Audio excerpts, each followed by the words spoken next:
All right, guys. I want to give you a couple practice problems with this concentration stuff. Those of you who are in the Google Meet, we talked about this. And I did some rainbow here because some of you guys like that. It is kind of cool. So concentration, what is it? Amount of solute in a given amount of solvent or solution.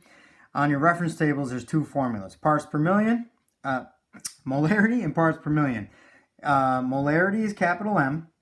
Moles of solute divided by liters of solution.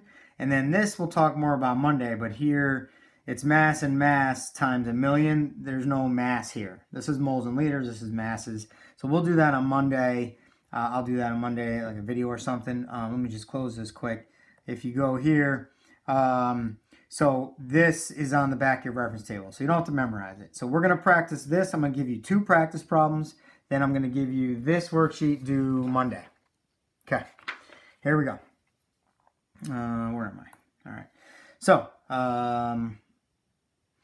let me,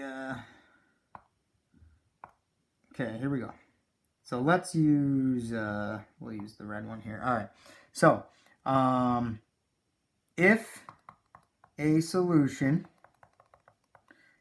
has a volume of 500 milliliters and a molarity, so concentration, of 2.5 capital M, how many moles, how many moles of solute are dissolved?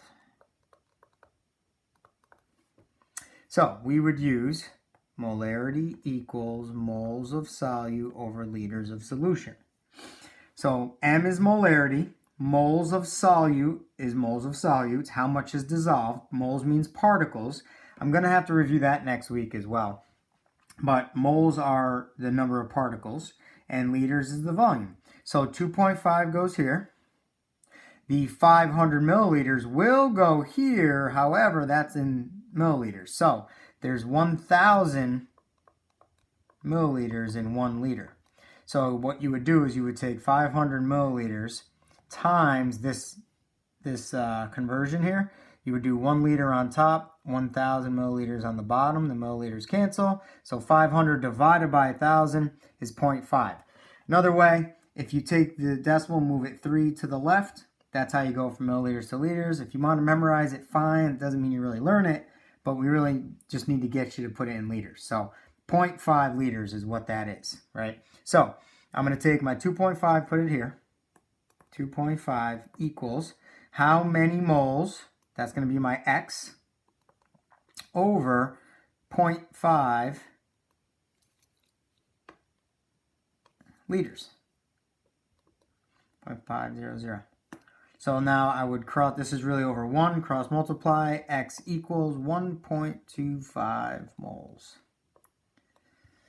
So on this worksheet, you might have to do this on paper and take a picture and email it, or I'll attach a Google Doc in Google Classroom, and you can do this, using the keyboard, fraction, you can do the best you can, but you got to show me work, right? You got to show work, and I need answers with a unit labeled, circled.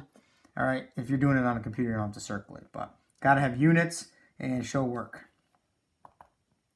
Okay, now let's do another one.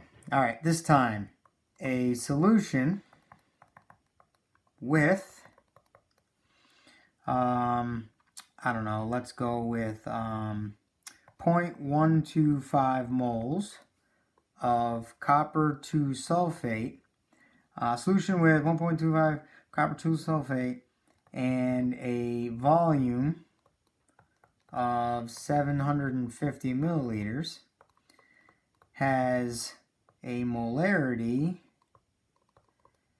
of question mark. So this time we're looking for molarity. So molarity equals moles over liters. This time molarity is what we are looking for. So that's going to be X. X equals moles of solute. Well, copper 2 sulfate is what's being dissolved. right? A solution with 0.125 moles of CuSO4. I should have wrote, I'm sorry guys, I should have wrote dissolved here. So that should be dissolved. 0.125, so therefore you know that's the solute. So that's how many moles are dissolved. And the volume, again in milliliters, we got to convert to liters. So moles of solute, 0.125 moles over 0.750 liters. Now where did I get that number? 750 milliliters. 1, 2, 3 decimals. 3 decimal places. So 0.75. When I divide those, I get 0.167 capital M, or moles per liter. That's my final answer. And again, units on molarity, it's capital M. Molarity is capital M. All right, the unit comes after the number, capital M, or you could write 0.167 moles per liter because it's moles per liter. So I know I went kind of quick, but I like to keep these short. Those two examples should help you do the worksheet. All right, hope you guys have a good weekend. Text me, email, message, whatever, through email, Google Classroom if you have questions about this over the weekend, all right? I'll get back to you as soon as I can. All right, have a good weekend.